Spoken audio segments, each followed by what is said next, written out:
يا الله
La vérité sur l'islam aujourd'hui est totalement opposée au mensonge. Oubliez tout ce que vous pensiez savoir sur cette religion. Vous aviez l'idée qu'être musulman, c'était être terroriste, quelqu'un qui sème la terreur, une personne orgueilleuse qui prône le mal, etc. Alors si jamais c'est le cas, et que vous pensiez vraiment cela, sachez bien que vous êtes à l'opposé de la vérité. Car ne vous êtes-vous jamais posé la question, comment se fait-il que de plus en plus de personnes dans le monde se tournent vers cette religion? Si elle est si horrible que vous l'imaginez, pourquoi y a-t-il de plus en plus de musulmans? Saviez-vous que le Vatican lui-même a annoncé récemment qu'il y avait aujourd'hui plus de musulmans que de catholiques dans le monde, et que donc l'islam se plaçait comme toute première religion? Croyez-vous vraiment que tous ces gens qui ont ouvert leur cœur à l'islam sont des gens qui n'ont pas réfléchi, et qui ne se sont pas posé des questions? Ou plutôt parce que la réalité s'est vraiment présentée à eux.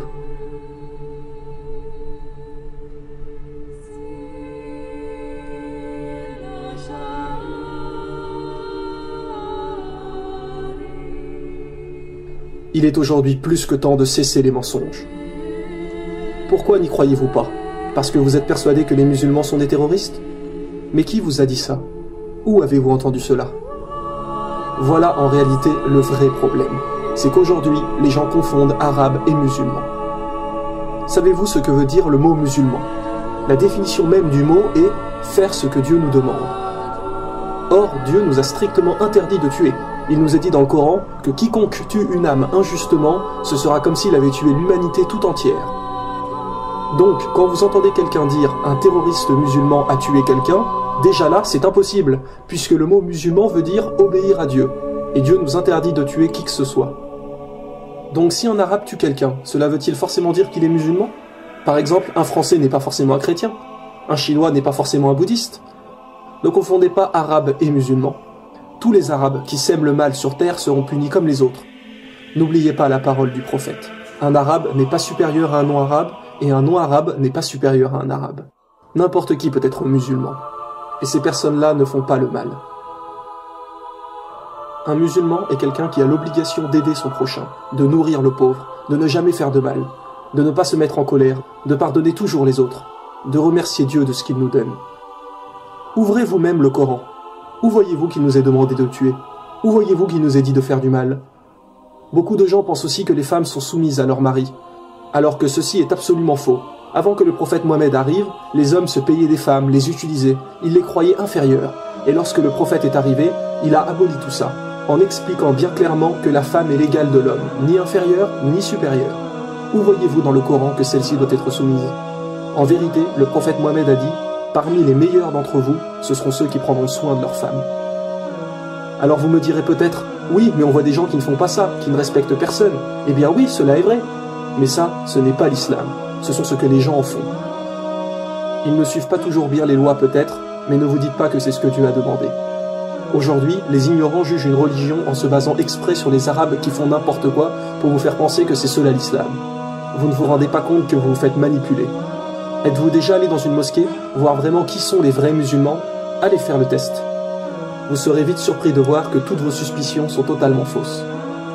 Car vous trouverez chez les croyants une vraie fraternité, des gens qui ont le sourire. Car c'est là le message de l'islam. Car c'est là le message de l'islam. Le message de l'islam. Le message de l'islam. Dieu nous a dit, rien qu'un sourire est déjà là une aumône. Si aujourd'hui autant de gens se tournent vers l'islam, c'est qu'ils se sont rendus compte que entre ce qui est raconté et la réalité, c'est tout à fait d'un extrême à l'autre. Utilisez votre logique.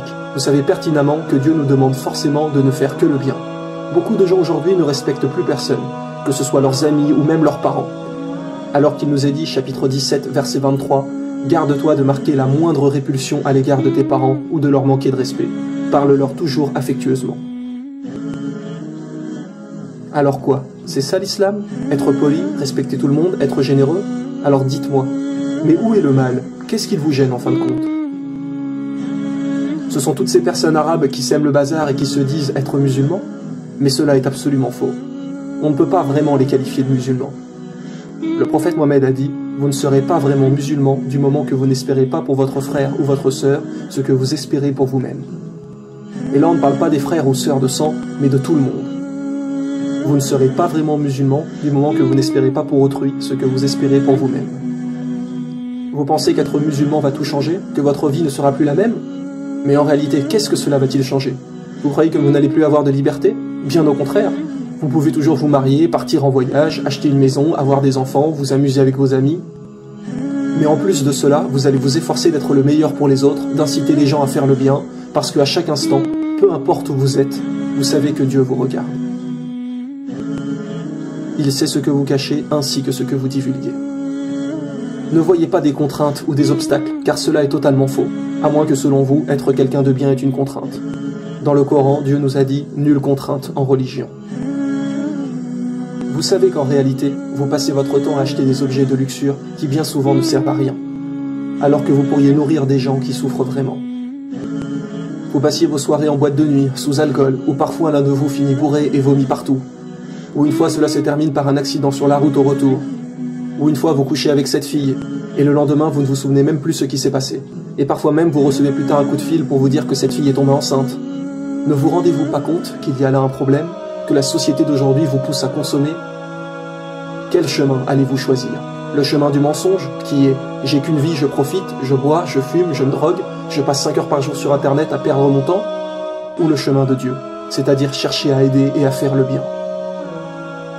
Coran chapitre 9, verset 71, les croyants hommes et femmes sont solidaires les uns des autres, ils encouragent au bien et déconseillent le mal.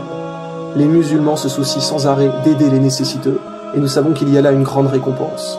Notre prophète nous a bien précisé, l'aumône éteint les péchés comme l'eau éteint le feu. L'aumône éteint les péchés comme l'eau éteint le feu. L'aumône éteint les péchés comme l'eau éteint le feu.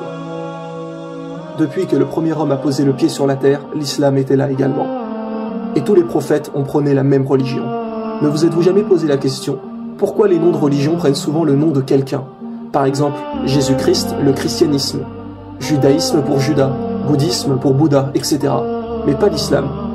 Le mot islam a deux significations. Il veut dire faire ce que Dieu nous demande et aussi la paix. Si l'on revenait à l'époque de Jésus et qu'on lui demandait « Ô Jésus, quelle est ta religion ?» Croyez-vous qu'il vous dirait le christianisme? Non, car il n'a jamais entendu ce mot. Le christianisme est venu suite à lui. La réponse la plus probable qu'il dirait est « Ma religion est de faire tout ce que Dieu m'a commandé de faire ». Et quelle religion signifie cela? L'islam. Idem pour Moïse, si on avait l'opportunité de lui demander « Quelle est ta religion ?» Jamais il ne répondrait le judaïsme, car lui non plus n'a jamais entendu ce mot. Mais la réponse la plus probable serait « Ma religion est de faire tout ce que Dieu attend de moi ». Et une nouvelle fois, un mot pour dire cela en arabe est l'islam. Vous avez vu dans la saison 1 que toutes les religions ont toujours délivré le même message, et Dieu nous l'a reconfirmé dans le Coran.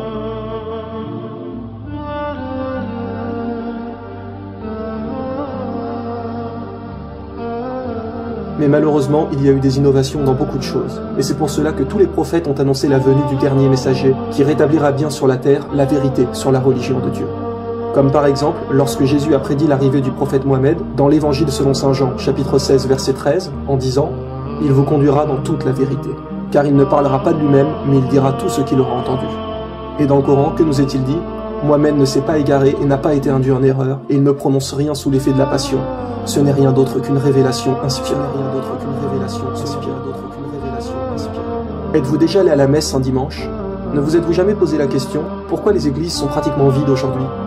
Vous trouverez peut-être quelques personnes âgées, mais la plupart des gens aujourd'hui délaissent la religion. Pourquoi? Parce qu'ils se sont rendus compte qu'il y avait beaucoup d'erreurs, que les gens changent les lois de Dieu. Par exemple, il y a encore 50 ans, il était interdit de brûler les corps des défunts dans le monde chrétien. Mais depuis quelques années, le pape a autorisé cela. Ils se permettent de changer sans arrêt ce que Dieu a demandé, alors que Jésus a bien précisé dans l'évangile selon saint Matthieu que celui qui supprimerait ne serait-ce qu'un seul des plus petits commandements sera appelé le plus petit dans le royaume des cieux. Les gens se perdent car ce n'est plus là vraiment la religion de Dieu. Par contre, faites un jour le test. Allez dans une mosquée à la prière du vendredi. Vous les trouverez tellement pleines qu'il n'y aura presque plus de place.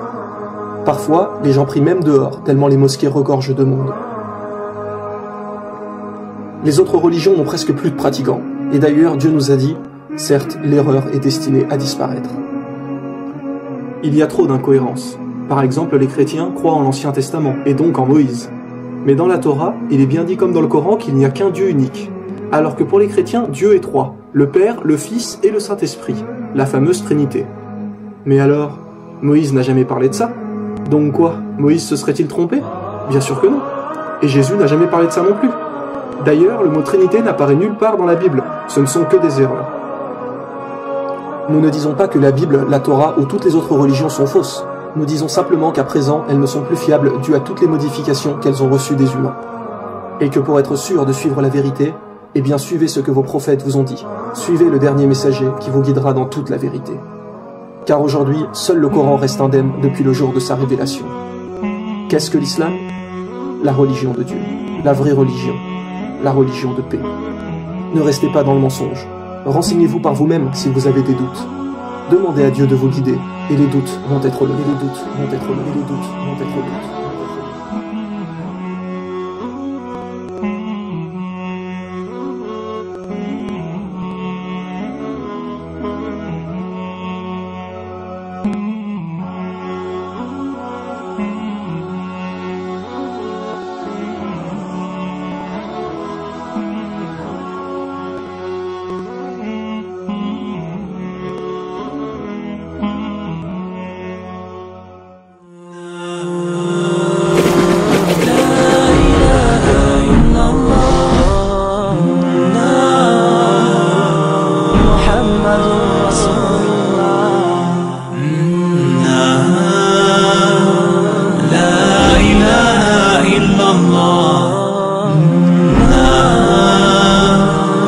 محمد رسول